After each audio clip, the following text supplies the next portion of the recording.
Every morning I've woken up as Prime Minister, I've been inspired by the resilience, generosity, and the determination of Canadians.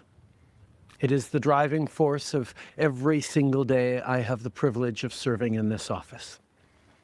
That is why, since 2015, I've fought for this country, for you, to strengthen and grow the middle class. Why we rallied to support. Okay, I'm just making this quickly because this is breaking news right now, but I just want to ask a few questions. And the first one is, has Trudeau truly been inspired by Canadians, or is this just a political theater to distract from his administration's record? Just a question. And does the praise of Canadian resilience serve to mask the economic and social struggles exasperated by his policies? I'm just asking. Proverbs 27:21 says, "The crucible for silver and the furnace for gold, but man is tested by the praise he receives." Now, there's a cautionary tale against leaders who use flattery to bypass scrutiny. And I think a lot of us would agree that the Trudeau government, I don't know, has it been like that? And I appreciate Trudeau also saying that he's a champion for the middle class and committed to the middle class. But since 2015, my question is, has Trudeau genuinely fought for the middle class, or have his policies disproportionately burden them with increased taxes and insane housing costs? Can we say that in Canada, the middle class has grown stronger, where basic living standards have become much less affordable? I'm just asking for a friend.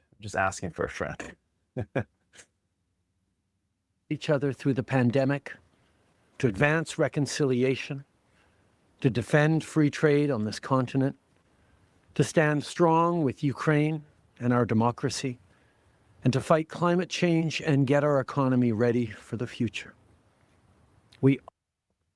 Okay, so I guess every talking point, there's something here. There's the question, was Trudeau handling of COVID-19 and the response to that marked by foresight, or was it characterized by delays and controversial emergency measures that we know now were primarily propagated by the pharmaceutical industries? And how can he claim to have rallied support through the pandemic when there was so much division and confusion in policy implementation? I'm just asking. 1 Corinthians 14:33 says, "For God is not a God of disorder, but of peace." Okay, let's continue. Are at a critical moment in the world. Mes chers Canadiens, à chaque matin, je me suis réveillé en tant que Premier ministre, inspiré par la résilience, la générosité et la détermination qui nous caractérisent si bien en tant que Canadiens. C'est ce qui me motive à chaque jour où j'ai le privilège de servir dans ce poste. C'est pourquoi, depuis 2015, je me suis battu pour ce pays, pour vous, pour renforcer la classe moyenne. Pourquoi nous nous sommes mobilisés en tant que Canadiens pour se soutenir les uns les autres pendant la pandémie, pour faire progresser la réconciliation, pour défendre le libre-échange sur notre continent, pour notre soutien inébranlable de l'Ukraine et de la démocratie, et pour lutter contre les changements climatiques et préparer l'économie de l'avenir. Nous traversons vraiment un moment critique dans le monde. My friends, as you all know, I'm a fighter. Every bone in my body has always told me to fight because I care deeply about Canadians. I think that most Canadians would agree that he is a fighter, right? But is he a fighter more about political combat than fighting for justice or truth? Because when he invoked the emergency powers to quell protests like the truckers' convoy, that was a fight. Well, was that a fight for the people? Was that a fight for humanity, to hear the people out, or to shut them down? Because that was pretty controversial. I think the whole world was shocked that you can invoke the Emergency Act for that. But I think all would agree that yes, he is a fighter. He's a fighter. I care deeply about this country, and I will always be motivated by what is in the best interest of Canadians. And the fact is, despite best efforts to work through it, Parliament has been paralyzed for months after what has been the longest session of a minority parliament in Canadian history. That's why this morning I advised the government. Here it comes. But before that, another question. Can we trust that Trudeau's motivation wasn't always in Canada's best interest, especially when Parliament was prorogued to avoid scrutiny? And isn't the paralyzed Parliament an admission of failure in unity and leadership? Just a question. Is not propagation a form of concealment? Just questioning here. I'm not saying anything. I'm just asking some questions, right? Governor General that we need a new session of Parliament. She has granted this request, and the House will now be prorogued until March 24th. Over the holidays, I've also had a chance to... So some of you are not even aware probably of what prorogue means. Prorogation, I mean, I didn't even know. I had to look it up as well. And it really is the formal end, a parliamentary session without dissolving the parliament. So it basically pauses parliamentary business where current legislative activities are stopped, but the government still remains in power. So an example of this was in the UK, if you guys remember Boris Johnson, his prorogation was ruled unlawful by the Supreme Court because it was seen as an attempt to limit Parliament's ability to scrutinize Brexit plans. And Justin Trudeau did this in 2020 to reset the legislative agenda during the COVID-19 crisis and to manage the fallout from the WE charity scandal. So he's requesting that it be prorogued until March 24th to basically facilitate this leadership transition. Reflect and have had long talks with my family about our future. Throughout the course of my career, any success I have personally achieved has been because of their support and with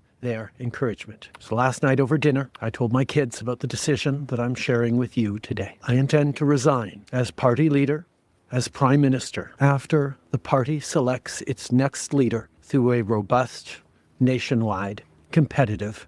Last night, I asked the President of the Liberal Party to begin that process. This country deserves a real choice in the next election, and it has become... You know, one thing I think we can all agree on is it's been tough on his family because the divorce happened, and I don't think anybody wishes that on anybody. Just here's a real question. Is Trudeau's reflection over the holidays a sign of genuine introspection, or does it hint at political fatigue, perhaps, or the unsustainability of his leadership? I think a lot of people will agree to this, and I think a lot of people will be cheering for this. I think some people might ask, shouldn't world leaders weigh their decisions not just with family, but also with the nation's future in mind?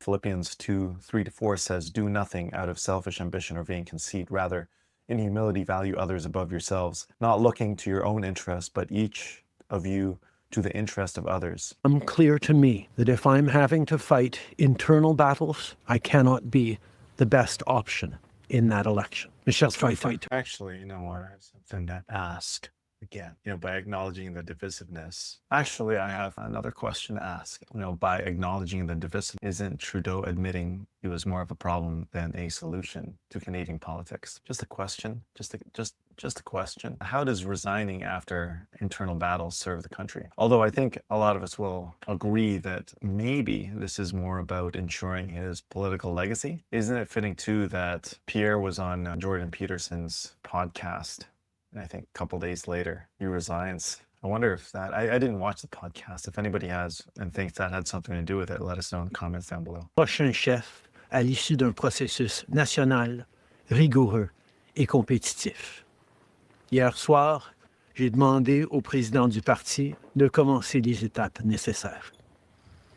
Le pays mérite un choix clair et réel. Lors des prochaines élections, il est devenu évident pour moi que si je dois me concentrer sur des batailles internes, je ne peux pas être la meilleure option lors de ces élections.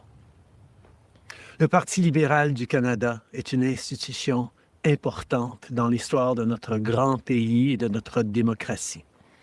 Un nouveau premier ministre et chef du parti portera les valeurs et les idées du Parti libéral dans la prochaine élection. J'ai hâte d'observer le déroulement de ce processus dans les mois à venir. Un monde complexe, et c'est exactement ce que je vais continuer à faire, ce que nous allons continuer à faire pour les Canadiens.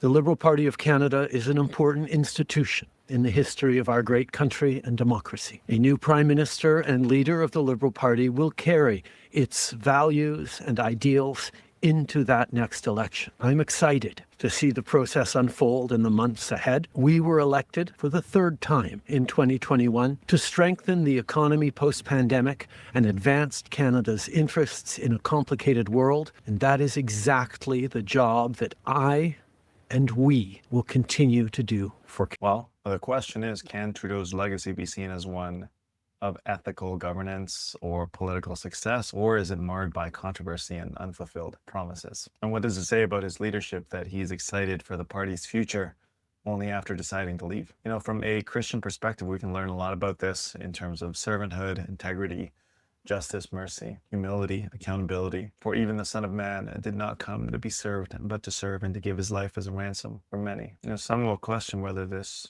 leadership was about serving or about maintaining power. And Proverbs 11:3 says, the integrity of the upright guides them, but the unfaithful are destroyed by their duplicity. And some people will ask, where was the integrity when faced with ethical dilemmas and really cornered at times? Micah 6:8 says, he has shown you, O mortal, what is good, and what does the Lord require of you? To act justly and to love mercy and to walk humbly with your Lord. Were these values truly at the forefront of liberal policymaking? And I think at this time, the good news is that people have hope for renewal, hope for some type of unity, hope for good leadership. And I think for Christians, hopefully, we can see, I don't know, maybe we can see a rise in God being at the center, once again, of this nation. Canada was once a predominantly Christian country. It's since sunk into secularism. But we know that the hope is not lost if Jesus remains center.